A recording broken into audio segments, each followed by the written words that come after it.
What's up, y'all? My name is Joshua Shep. I'm from Atlanta. Let me tell y'all how I started my trucking company and got two trucks in the same year at 21 years old. Boom. So I bought my first truck. It was a Peterbilt. It had 1.7 million miles on it. I know it sounds crazy, but let me tell you why I bought it.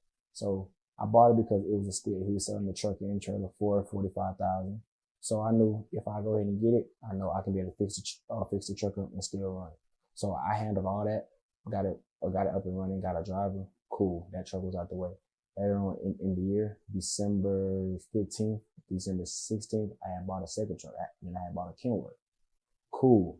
After I bought my Kenworth, that Kenworth is a car hauler. My Peterbilt is a drive van. So, we're going to get into that later on in the video. But the reason why I got into trucking is because I always grew up around it. My dad drove, my granddad, and my uncle. So trucking isn't nothing new to me. I've been around it my whole life. I used to go out of town all the time, 24/7. But the reason why I got into it is because after I left college, I knew I wanted to do something that I always loved, which was trucks. I love trucks. Me personally, I don't have a CDL. You don't need a CDL to actually start a trucking company. You can actually learn the business side, the safety and compliance side, and learn how to run your own, run your own company. So me personally, that's what I did. Now what I do is sit home while my trucks is on the road, watching, treat my drivers great. So therefore, I learned how to book my own loads also. I ran with a dispatcher for 2 to 3 months at one point. But then as I was working with the dispatcher, I was also learning on the back end how to book my own loads. Once I learned how to book my own loads, I just told the dispatcher I didn't want to use her anymore. I started booking my own loads. So now let me give you the steps that I use to start my trucking business. Before you do step one, listen to me. Before you actually do the first step, I need you to search what industry you want to get into. So that means search what lanes. It's not just hot shot box truck, cargo van, 18-wheeler. You got dump trucks, you got livestock, you got so many more things you can get into. So don't just look at one thing and be like, okay, let me roll with that. Actually do your research first before you jump into it. Now, step one, LLC.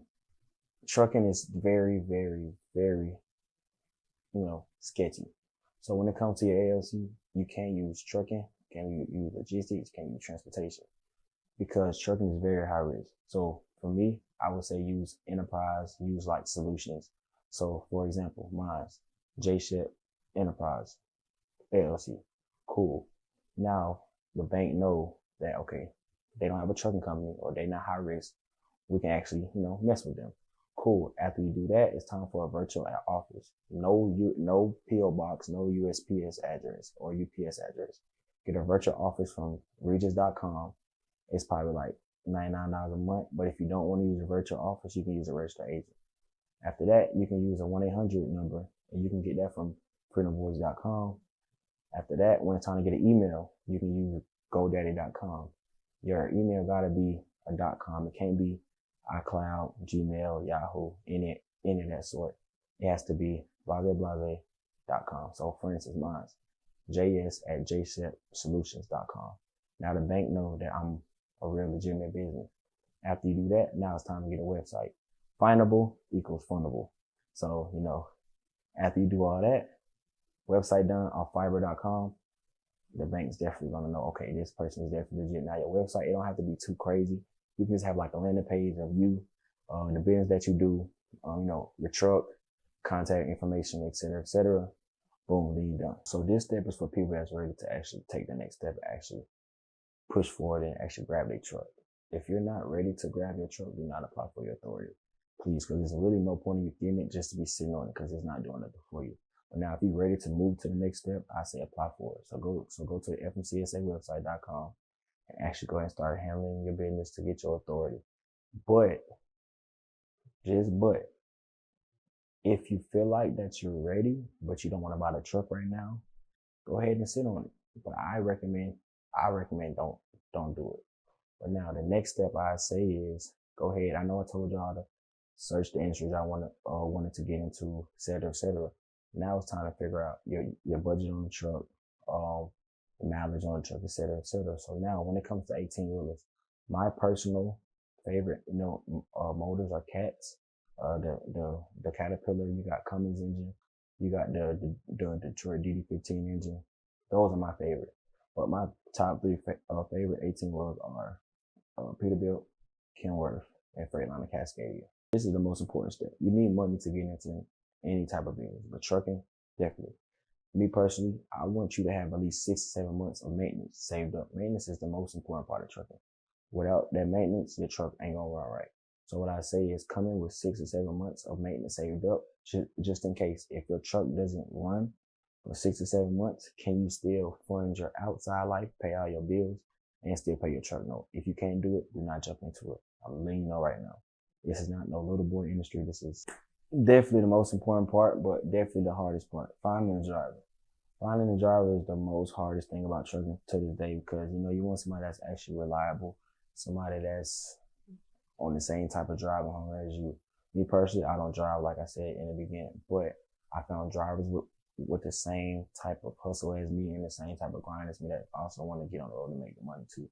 Now, ask your driver this: is he able to go out of state?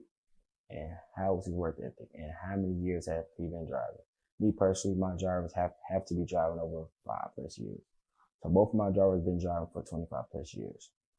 So I looked up on my drivers. I love my drivers to death.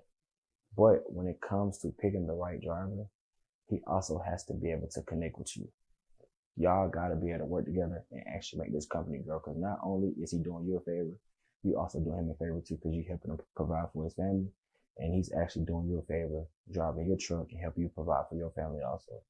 So now, the lateness, the tardiness, you can't be late in this industry. This industry taught me patience, taught me to be on time.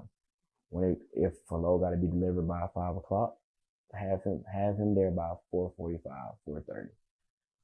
The lateness can't happen, because once you late, you lose money. Once you lose money, shit, you go out of business. Once you go out of business, I don't know what you're gonna do. So now, before we get into this recap, let me just go ahead and get y'all some game real quick. I'm a 22-year-old fleet owner. I already told y'all that. But I got 2 trucks, 2 trailers. A lot of people were telling me, yo, Josh, don't jump into trucking. Yo, Josh, trucking not making no money. I took it upon myself to not listen to them and do my own thing. Everybody's journey in trucking is different, bro. Just because somebody else didn't make the money that they wanted to make, don't mean you're not gonna make the money you wanted to make. Trucking isn't for everybody. So if you don't got tough skin, the no quit attitude, the hustle, the drive, if you're always hard on yourself, trucking isn't for you. Trucking will teach you patience. Trucking will teach you how to actually communicate. But trucking, I feel like trucking is probably the best thing I can tell somebody to do. I started it because trucking is definitely is recession proof. Without trucking, the world will stop. And, so I'd rather jump in a business that is needed every day. I'm not going to say you're just going to get a truck and make $1 million tomorrow. No, it takes time. It takes patience. It takes, the hard work. Mind you, it took me a minute to get where I'm at now with my trucks, but it was probably the most rewarding thing I ever did. So just take the first step to actually learn it and actually, pay attention to other people that do it. Do not let somebody tell you don't get into it. Trust me, they are some bullshit. Just, if you feel like, you can get into it and make your bag and actually learn it, do it. Now it's time to recap everything. Of course, we went over how to structure LLC, the business email, the virtual office, the business name, no trucking logistics, transportation, the website, the 1-800 number. Then, I got into a little bit about the authority, only if you're ready to actually jump into it. Now, in the next video, I'll be talking about how to age your authority. And I know a lot of y'all want to know how to age your authority, because I know y'all started y'all companies and y'all can't get no freight because y'all don't have the proper age. So the next video, that's what I will be going over. Now, if you want to learn about the actual trucking industry and actually getting into it and get more in depth with me and work one-on-one, I have a trucking community called Trucking Success Route. I'm going to put the link below. You join and get into it. We can go ahead and make that happen. The longer you wait, the more you rob your future self. So tap in, subscribe to the channel.